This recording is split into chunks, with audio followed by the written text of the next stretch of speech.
(18세기) 영국의 유명한 문학가인 사무엘 존슨이 어렸을 때입니다. 존슨의 아버지는 시장에서 책을 팔았고 그의 집안은 몹시 가난했습니다.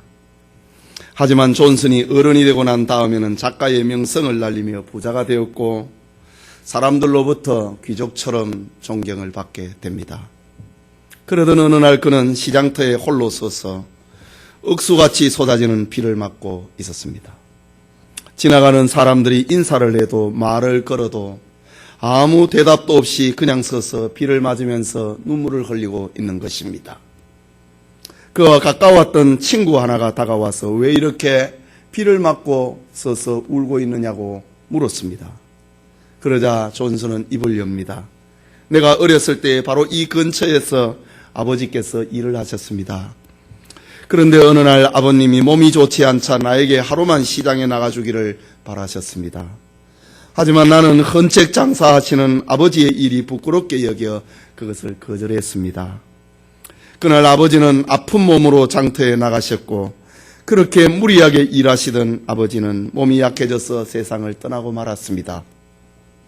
세월이 흐르고 난 다음에 나는 그날의 불효가 생각이 나서 아버지의 무덤에 찾아가 한없이 울었습니다. 그러나 시원하지 않았습니다. 이제 어찌할 바를 몰라서 옛날에 불효를 범했던 자리에 와서 소나기를 맞으면서 벌을 받고 있는 것입니다. 라고 대답하는 겁니다. 여러분, 그렇습니다. 효도는 때가 있고 그 때가 지나가 버리면 반드시 후회하게 되는 것이 인생입니다. 동서고금을 떠나서 우리나라는 예로부터 부모를 공경하고 연장자를 존경하는 풍습이 있었습니다.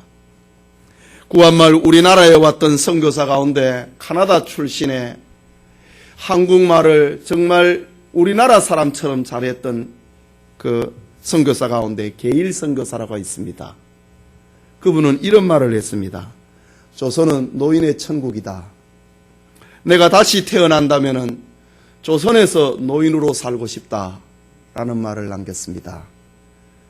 이것은 부모를 공경하고 어른을 존경하는 우리나라의 풍습을 목격한 저 카나다 선교사의 감탄입니다. 그런데 산업화 그리고 근대화를 거치면서 우리나라는 부모 공경이라고 하는 아름다움을 점점 잃어가고 있습니다. 몇 년 전에 유엔 아동기금이라고 불리는 협회 유니세프라고 하는 기관에서 아시아와 태평양 지역의 17개국의 청소년 1073명을 대상으로 설문조사를 했습니다. 그 조사의 내용은 어른 존경도에 대한 조사였습니다. 그런데 우리나라의 청소년들은 어른 존경도의 13%를 얻었습니다. 그리고 17개국의 나라 가운데 꼴찌였습니다. 우리나라가 이 아시아 태평양 지역에 어른과 부모를 공경하고 존경하는데 꼴찌가 되어버렸습니다. 뭔가 잘못된 조사라고 생각되지 않습니까? 그러나 이것은 어쩔 수 없는 오늘의 현실이 되고 말았습니다. 사도 바울이 들려준 종말시대의 목회적인 권면이 생각이 납니다. 너는 이것을 알라. 말세에 고통하는 때가 이르러 사람들이 자기를 사랑하며 돈을 사랑하며 자랑하며 교만하며 비방하며 부모를 거역하며 감사하지 아니하며 거룩하지 아니하며 라고 했는데 바로 이 종말시대의 징조를 우리가 지금 살고 있습니다. 하지만 성경은 우리에게 언제나 회복의 길을 들려줍니다. 성경은 성도의 근본과 본래를 찾아줍니다. 5월 가정의 달을 맞이하여서 오늘은 어버이 주일로 지킵니다. 이 시간 샌머리 앞에 일어서라 라는 제목으로 하나님의 말씀 받고자 합니다.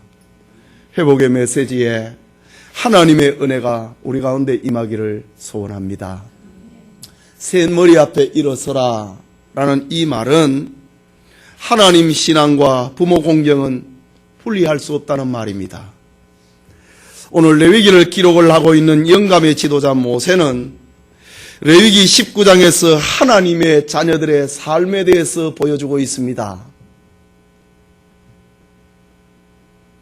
모세는 레위기 18장까지 우리가 어떻게 하나님을 만날 수 있을까? 제사 제도에 대해서 얘기를 했습니다. 하나님을 만나는 방법은 제사 제도를 통하여서 피 흘림을 통하여서 하나님을 만나게 된다고 하는 겁니다. 그리고 19장부터는 하나님을 만난 성도가 어떻게 살 것인가에 대한 이야기입니다. 그래서 레위기 19장 전체는 거룩에 대한 이야기입니다. 우리가 살아가면서 여러 유의 사람을 만나게 되고 관계 속에서 살아가고 있지 않습니까? 이런 관계 속에서 신자가 어떻게 살아야 될 것인가? 그것이 거룩입니다. 그것이 레위기 19장의 말씀입니다. 우리 페이지를 넘겨서 레위기 19장 1절에서 3절 말씀을 한번 보십시다. 여호와께서 모세에게 말씀하여 이르시되 너는 이스라엘 자손의 온 회중에게 말하여 이르라. 너희는 거룩하라. 이는 나 여호와 너의 하나님이 거룩함이니라. 너희는 각 사람은 부모를 경외하고 나의 안식일을 지키라. 나는 너희의 하나님 여호와이니라 라고 했습니다. 여러분, 출애굽한 이스라엘 백성들에게 하나님께서는 모세를 통하여 말씀하십니다. 하나님의 거룩하심과 같이 너희도 거룩하라고 합니다. 여러분, 그러면 거룩이 무엇입니까? 거룩이라고 하는 것은 추상적인 말 아닙니까? 상상처럼 그렇게 보이지 않습니까? 그런데 거룩하라고 하면서 그 거룩의 첫 번째로 이야기하고 있는 것이 3절입니다. 너희 각 사람은 부모를 경외하고 나의 안식일을 지키라. 나는 너희의 하나님 여호와이니라. 거룩하라고 하면서 그 첫 번째로 들려주고 있는 말씀이 부모를 경외하라고 하는 겁니다. 그리고 나의 안식일을 지키라고 하는 말입니다. 하나님께서는 이렇게 부모를 공경하는 것하고 하나님 앞에 예배하는 안식의 날을 지키는 것하고 동일선상에서 지금 말을 하고 있는 것입니다. 뿐만 아니라 하나님에게 사용되는 최대의 존경의 언어, 그게 경외라고 하는 말입니다.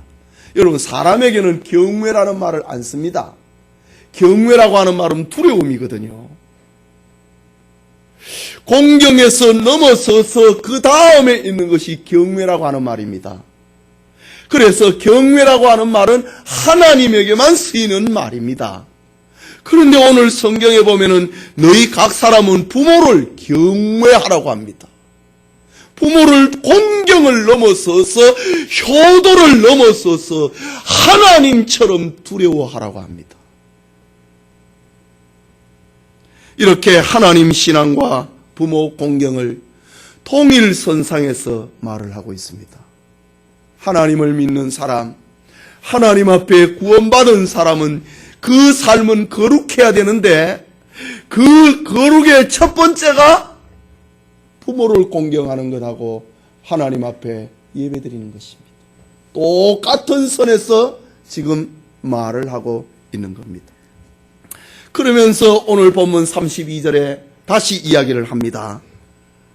하나님 경외와 노인 공경을 또다시 이야기를 합니다. 32절에 너는 샘머리 앞에서 일어서고 노인의 얼굴을 공경하며 내 하나님을 경외하라. 나는 여호와이니라. 지금 하나님의 말씀입니다. 나는 여호와이니라. 샘머리 앞에 일어서고 노인의 얼굴을 공경하라. 내 하나님을 경외하라. 똑같은 선에서 지금 말을 하고 있습니다. 여러분, 우리가 알다시피 구원이라고 하는 것은 오직 하나님의 은혜를 믿음으로 얻는 것입니다. 예수님이 나를 사랑하셔서 십자가에 죽으셨다고 하는 그 은혜를 우리가 믿음으로 말미암아 구원 얻는 것입니다. 하나님은 구원받은 자녀에게 이제 말을 합니다. 거룩하라고 말입니다. 그것은 바로 윤리를 요구하고 있는 것입니다. 그래서 신자에게 윤리가 없는 사람은 신자가 아닙니다. 야고보는 영혼이 없는 몸이 죽은 것처럼 행함이 없는 믿음은 죽은 거라고 했습니다. 부모를 공경하지 않는 것 신자 아닙니다. 즉 믿음과 행위는, 믿음과 윤리는 하나입니다. 이것은 동전의 양면과 같은 것입니다. 여러분, 지폐는 양쪽에 이렇게 인쇄가 되어 있잖아요. 한쪽 면이 인쇄가 안 되면 그건 위조 지폐입니다. 진짜 지폐 아닙니다. 우리가 하나님을 믿는데 윤리가 따르지 않는다, 부모를 공경하지 않는다, 그 하나님을 안 믿는 사람입니다. 그렇다고 해서 무슨 제가 행위로 구원을 얻는다고 하는 그런 말을 하고 있는 것 아닙니다. 진짜 믿음이라고 하는 것은 언제나 행위를 동반하고 있습니다. 그렇다면 기독교 윤리의 핵심이 무엇일까? 그건 사랑입니다. 하나님을 사랑하고 이웃을 사랑하는 것, 그것이 기독교 윤리의 기둥입니다. 기독교 윤리를 간단하게 그리고 아주 정확하게 표현하고 있는 것이 십계명입니다. 십계명은 1에서 4계명과 5에서 10번째 계명으로 이렇게 구분할 수 있습니다. 1에서 4번째 계명은 하나님과 인간 사이의 수직적 관계에서 지켜야 되는 행위 윤리입니다. 그리고 5번째에서 그리고 10번째까지의 이 계명은 인간과 인간 사이에서 지켜야 되는 수평적인 관계 속에서 지켜야 되는 윤리입니다. 그렇기 때문에 하나님 사랑과 이웃 사랑은 분리할 수 없고 나눌 수 없고 하나를 축소시킬 수 없고 하나를 약화시킬 수 없는 것입니다. 우리가 하나님을 믿는다, 그 사람은 반드시 하나님을 사랑하고 이웃을 사랑하게 되어 있습니다. 구원받은 하나님의 자녀라면 마땅히 기독교 윤리를 실천해야 됩니다. 하나님의 은혜가 너무 감사해서 내가 어떻게 하나님을 위해서 살까? 내가 받은 하나님의 은혜가 너무 큰데 내가 어떻게 그 하나님을 위해서 살까? 그것이 하나님을 사랑하는 것이고 이웃을 사랑하는 것을 통해서 나타나는 것입니다. 그리고 그 이웃 사랑의 첫 번째가 바로 부모를 공경하는 겁니다. 성경에서 우리가 만나는 하나님 신앙의 사람들은 다 효자입니다. 부모를 공경했습니다. 아브라함과 이삭의 관계가 그렇습니다. 이삭은 아버지의 말씀에 순종하여서 모리아산의 희생 제물이 되기까지 순종했습니다. 야곱과 요셉의 관계도 마찬가지입니다. 요셉은 형들이 자기를 시기함을 알면서도 아버지의 말씀에 순종하여 헤브론 골짜기에서 형들이 양떼를 지키고 있는 세겜으로, 세겜에 가니까 형들이 없습니다. 그 사람들을 물어가지고 또 도단이라고 하는 곳으로 가게 됩니다. 요셉은 젊은 시절이든 애굽에서의 노예가 되어버렸던 시절이든 아니 총리가 되었던 시절이든 한시도 아버지를 잊은 적이 없었습니다. 결국 그는 아버지를 모시고 효도하며 봉양했습니다. 시어머니 나오미와 며느리 룻의 관계는 효도가 무엇인지를 우리에게 알려줍니다. 룻기 1장 16절과 17절에는 저 모압 여자였던 룻이 하나님을 믿게 되었습니다. 룻의 집안에 시집을 와가지고 하나님을 믿게 된 것입니다. 하나님을 믿게 되었을 때 그가 신앙이 자라게 되었을 때에 그의 삶은 효도로 나타납니다. 하나님 신앙을 가지게 된 룻의 시어머니를 향한 효도는 감동적인 장면입니다. 어머니께서 가시는 곳에 나도 가고 어머니께서 머무시는 곳에 나도 머물겠나이다. 어머니의 백성이 나의 백성이 되고 어머니의 하나님이 나의 하나님이 되시리니 어머니께서 죽으시는 곳에서 나도 죽어 거기 묻힐 것이라. 만일 내가 죽는 일 외에 어머니를 떠나면은 여호와께서 내게 벌을 내리고 더 내리기를 원하나이다 라고 했습니다. 하나님을 신앙하는 그 신앙이 마음에 자리를 잡게 되면은 반드시 부모에게 효도하게 되는 것, 이게 따라옵니다. 절대로 이것을 구분하거나 나눌 수가 없습니다. 신약시대의 바리새인들의 교훈, 뭐 이렇게 부모 봉양하기가 싫으면 그거 하나님 앞에 바쳤다고 하는 그런 얄팍한 이야기가 유행을 했습니다. 그것을 가리켜 고르반이라고 했습니다. 물건이 하나 있는데 자기가 갖고 싶은 거예요. 부모한테 드리고 싶지 않은 거예요. 자식 주고 싶은 거예요. 그럴 때 어떻게 하느냐? 하나님 앞에 드렸다고 하면서 부모한테 봉양 안 한 겁니다.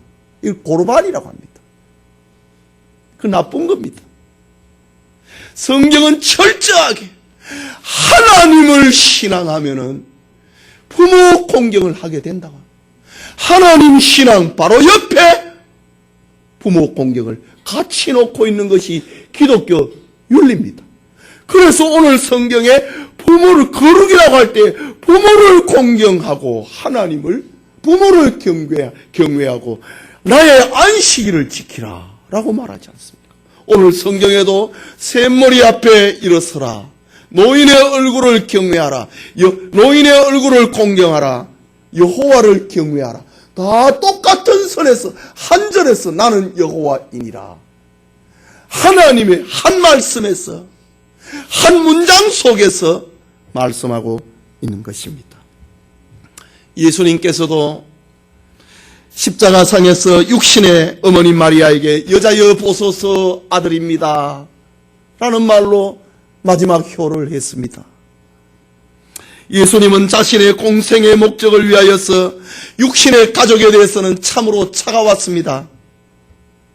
저 갈릴리 가버나움에서 예수님이 설교를 하고 계시는데 거짓 소문이 퍼져갖고 나사렛에 살고 계시는 어머니가 예수님의 동생들을 데리고 예수님 찾으러 왔습니다. 어떤 소문이 났냐면 예수님이 귀신 들렸다고 하는 소문이 났기 때문에 우리 아들, 우리 형님, 우리 집으로 데려가자고 하는 그런 일이 벌어졌습니다. 그때 예수님이 에게 설교를 하고 있는데 제자 중 하나가 밖에 지금 예수님의 어머니와 동생들이 지금 와서 예수님 기다리고 있습니다 라는 말을 설교하고 계시는 예수님에게 들려줍니다. 그때 예수님은 참으로 차가웠습니다. 마태복음 12장 48절과 50절에 보면은 누가 내 어머니며 내 동생들이냐 하시고 손을 내밀어 제자들을 가리켜 이르시되 나의 어머니와 나의 동생들을 보라. 누구든지 하늘에 계신 내 아버지의 뜻대로 하는 자가 내 형제요 자매요 어머니니라 라고 했습니다. 그런데 말입니다, 예수님께서 이 세상에 오신 본래의 목적, 공생의 목적을 다 이루시는 십자가상에서는 자신의 모친 어머니를 향하여서 여자여 보소서 아들입니다 라는 말로 못다한 효를 바치고 있습니다. 십자가 밑에서 울고 계시는 어머니를 보면서 어머니 죄송해요 라는 마음으로 엄마의 이름을 불렀던 겁니다.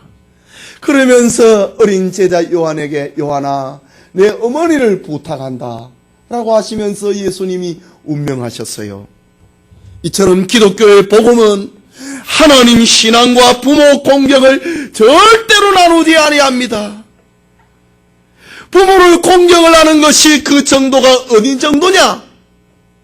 그것은 그 사람의 믿음이 어느 정도인가를 판단하는 자와 같습니다. 하나님은 보이지 않잖아요. 그러나 부모는 보이잖아요. 부모를 어떻게 공경하느냐에 따라서 그 사람의 믿음이 어느 정도인가를 알 수가 있는 것입니다. 물론 이 말씀은 부모 공경뿐만이 아니라 모든 노인에게까지 확대되어야 하는 말씀이기도 합니다. 이것이 부모를 경외하고 노인을 경외하고 노인을 공경하고 샘머리 앞에 일어서는 것, 이것이 하나님이 정하여 주신 질서고 신앙의 윤리입니다. 이것이 하나님이 우리에게 찾아주시는 윤리입니다.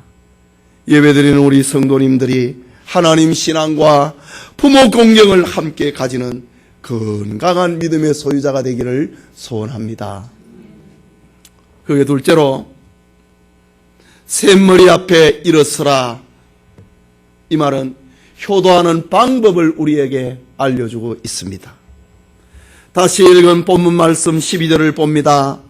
너는 샘머리 앞에 일어서고 노인의 얼굴을 공경하며 내 하나님을 경외하라. 나는 여호와이니라 합니다. 여기 샘머리와 하얗게 세어버렸던 머리와 노인의 얼굴은 부모를 포함하고 있는 모든 어른들의 상징입니다. 영국의 종교개혁가 존 위클리프는 샘머리는 세상의 권위와 존경에 대한 상징이라고 말을 했습니다. 말하자면 부모와 노인은 존경과 공경의 상징이라는 말입니다. 우리가 누구를 존경하고 누구를 공경을 해야 되느냐? 그 상징이 부모요 어른이라는 말입니다. 그렇다면 샘머리 앞에 일어서고 노인의 얼굴을 공경한다고 하는 말은 이것은 무슨 말이겠습니까? 이것은 두 가지 의미를 가지고 있습니다. 하나는 노인을 아는 안목을 가지는 것입니다. 여기 노인을 알아본다고 하는 말은 저분은 한 80이 됐겠는데 그런 눈을 얘기하는 게 아닙니다. 노인이 무엇을 필요로 하는가를 아는 것입니다. 그게 샘머리 앞에 일어나고 노인의 얼굴을 공경하는 겁니다. 노인이 지금 요구하는 것이 무엇인가라고 하는 말입니다. 밥만 주는 게 아니라 노인의 어른의 부모님의 소원이 무엇인지를 알아야 됩니다. 용돈만 주고 돈만 주는 건 효도 아닙니다. 그건 짐승한테 나는 겁니다. 짐승 키울 때 먹이만 주잖아요. 부모한테 용돈만 보내고 하는 건 그거 효도 아닙니다. 짐승을 키워도 그렇게 키웁니다. 지금 부모님 무엇을 요구를 하고 있느냐? 그것이 샘머리 앞에 일어나고 노인의 얼굴을 공경하는 것입니다. 노인이 지금 어디에 있는가? 이거 뭐 어디에 살고 있는가? 그 말이 아니고 지금 마음의 상태, 정신의 상태, 그 신앙의 상태가 어떤 것인가를 아는 것입니다. 그리고 노인을 위하여 무엇을 할 것인가를 생각하는 것, 그것이 아는 것입니다. 샘머리 앞에 일어나고 노인의 얼굴을 공경하는 것입니다. 여러분, 백유업장이라고 하는 말이 있습니다. 중국 한나라 때 효자로 유명한 한 백유와 관련이 되어 있는 고사인데, 백유업장, 백유가 울읍배 매장자, 매를 맞으며 울고 있다 라는 말입니다. 백유업장. 하루는 백유가 잘못을 저질러서 어머니에게 매를 맞습니다. 그런데 그날은 백유가 울었습니다. 그러자 어머니가 묻습니다. 다른 날 매 맞을 때는 운 적이 없거늘 지금 우는 까닭은 무엇이냐? 라고 백유의 엄마가 물었습니다. 그러자 백유가 말을 합니다. 전에 매를 맞을 때는 언제나 아팠는데 오늘은 어머니의 힘이 모자라서 그런지 아프지 않아서 그래서 웁니다. 라고 말을 했습니다. 우리가 어렸을 때 부모님은 건강하고 힘이 있으시지만은 우리가 어른이 되고 건강해지고 젊어지면은 부모님은 늙고 쇠해져서 매를 들 힘도 없어지는 것입니다. 효자 백유는 자기는 건강해지는데 어머님의 기력이 쇠해지는 것을 서러워하면서 하루 종일 울었다고 합니다. 그것을 가리켜 백유업장이라고 합니다. 여러분, 이렇게 부모의 마음을 아는 것, 그것이 효도입니다. 샘머리 앞에 일어나고 노인의 얼굴을 공경하는 겁니다. 또 하나는 노인을 위해서, 어른을 위해서, 부모를 위해서 무엇인가를 하는 것입니다. 노인의 형편을 살펴 아는 사람은 마땅히 그를 위해서 할 일을 해야 됩니다. 오늘날 나이가 70이 이상인 분들은 전쟁을 2번이나 거쳤습니다. 경제공황과 실업과 가난과 어려운 시절을 다 보내신 분들입니다. 그분들의 수고와 노력이 없었다면 오늘에 이렇게 잘 사는 대한민국을 이루지는 못했을 것입니다. 이런 의미에서 어르신들의 노고를 기억을 하며 그들의 수고를 알아주고 보답하는 것은 당연한 것입니다. 특히 나를 낳아주시고 길러주신 부모님은 효도를 받기에 당연한 자격이 있으신 분입니다. 그래서 야고보는 선을 행할 줄 알고도 행하지 아니하면 그것이 죄니라 라고 했습니다. 효도를 할 줄 알면서도 마음으로만 늘 가지고 있으면은 그 죄라고 야고보는 말을 합니다. 저도 별로 예외는 아닙니다. 유명한 신학자 매튜 헨리는 오늘 이 본문의 말씀을 이렇게 주석을 합니다. 하나님께서 장수의 일반적인 축복으로 영화롭게 하신 자들을 우리는 공경해야 한다. 연로하며 지혜롭고 선한 자들은 갑절의 존경을 받을 만하다. 백성들은 마땅히 그들에게 명예를 돌리며 그들이 안락하게 여생을 누리도록 배려해야 된다. 뿐만 아니라 그들의 자문을 구하고 경청해야 된다. 성경과 신앙은 이렇게 훌륭한 예의범절을 가르치고 있으며 마땅히 존경해야 될 자에게 존경을 표해야 됨을 우리에게 명령하고 있다 라고 오늘 본문을 매튜 헨리는 이렇게 주석했습니다. 성경은 이렇게 우리에게 예의범절을 가르치고 있다 이거죠. 여러분, 동양의 사상, 동양의 철학은 인본주의의 최고봉이라 해도 과언이 아닙니다. 인간의 도리에 대한 교훈들로 꽉 차 있는 것이 동양 사상입니다. 혹시 여러분 단장의 슬픔이라고 하는 말을 아십니까? 무슨 노래 제목은 아니고 단장의 슬픔이라고 하는 옛말이 있습니다. 옛날 진나라 때에 화온이라고 하는 사람이 배를 타고 총나라로 가는 중에 장강에 삼엽을 지날 때에 일어난 일입니다. 화온을 따르던 시종 한 사람이 숲에 들어갔는데 거기서 새끼 원숭이 한 마리를 봤습니다. 그 새끼 원숭이가 얼마나 귀엽던지 품에 안아가지고 배에 탔습니다. 그런데 이 광경을 어미 원숭이가 본 겁니다. 어미 원숭이가 멀리서 자기 새끼가 사람이 데려가는 것을 보고 급하게 달려왔는데 고만 배는 강물에 떠버렸습니다. 그러자 어미 원숭이가 슬피 웁니다. 배가 떠나자 어미 원숭이는 울부짖으면서 험한 강가를 키를 쓰고 따라옵니다. 때로는 아슬아슬한 바위 벼랑을 기어오르고 험한 숲을 헤치면서 강기슭을 따라 울부짖으면서 계속해서 어미 원숭이가 따라옵니다. 100리도 더 간 다음에 배가 강가의 기슭에 닿자마자 어미 원숭이가 배 안으로 날아오듯이 튀어드는 겁니다. 그리고 새끼 원숭이를 안고는 고마 죽어버립니다. 사람들이 이 장면을 보고 하도 이상해서 죽은 어미 원숭이의 배를 갈라보니까 창자가 토막토막이 나 있는 거예요.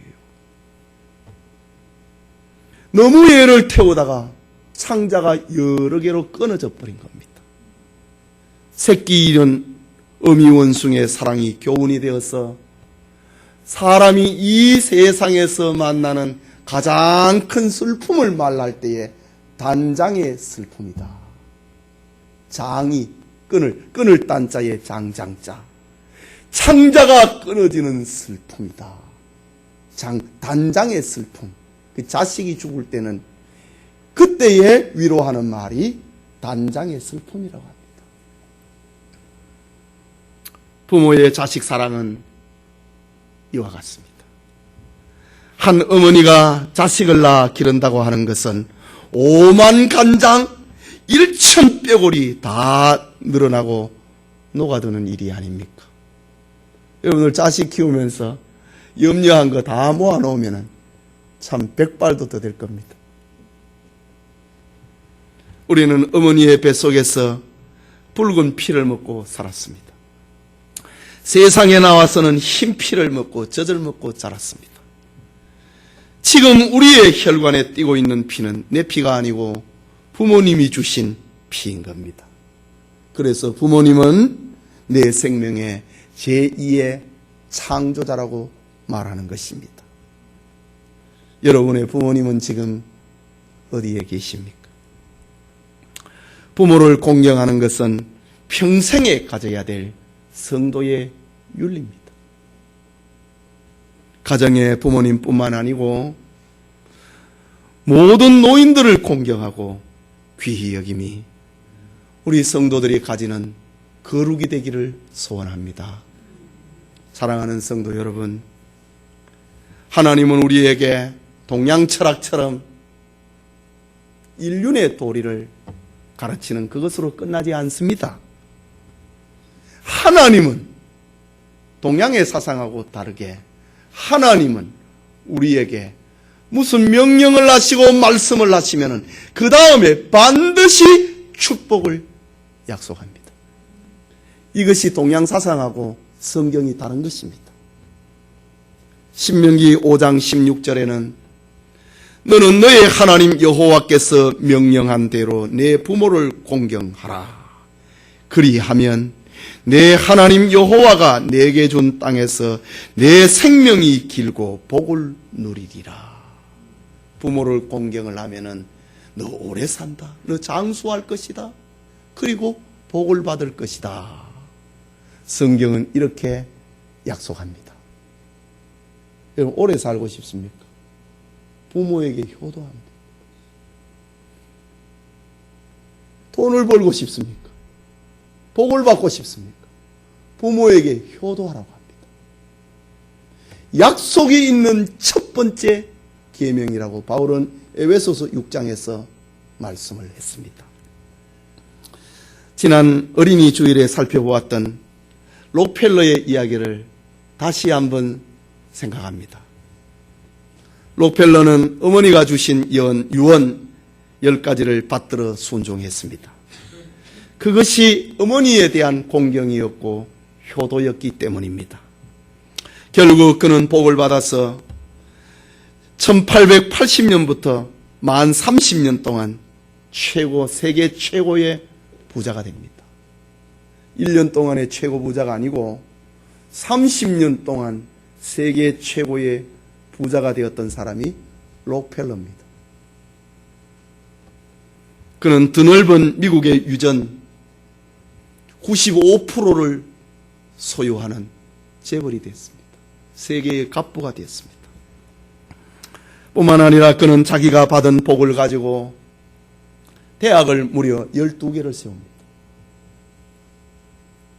그가 세운 대학 가운데 시카고 대학은 유명합니다.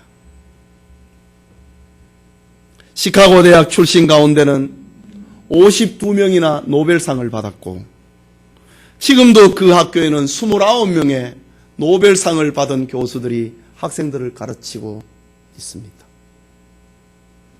그가 시카고 대학을 세우고 대학교 안에 예배당을 건축을 할 때에 한 기자가 질문을 합니다. 한창 록펠러의 전성기를 이룰 때였습니다. 20여 년 동안 세계의 부를 누리는 비결이 무엇입니까? 라고 한 기자가 물었습니다. 그러자 록펠러는 어머니께서 내 나이 6살에 물려주신 유산 중에 11조를 가르쳐 주셨는데 그것이 내가 성공하는 경제관이 되었답니다. 라는 말로 답을 했습니다. 그리고 그는 장수하다가 그때에 99살을 살고 소천합니다. 그의 삶은 부모를 공경하는 성도에게 축복의 증표가 되고 있는 것입니다. 여러분, 참된 성도는 하나님 신앙과 부모 공경을 절대로 분리하지 않습니다. 하나님을 사랑하는 성도는 마땅히 부모를 공경하고 효도하는 것입니다. 우리 모두에게 오늘의 말씀처럼 하나님을 경외함으로 셋머리 앞에 일어서고 노인의 얼굴을 공경하는 영육이 건강한 성도님들 되시기를 소원합니다.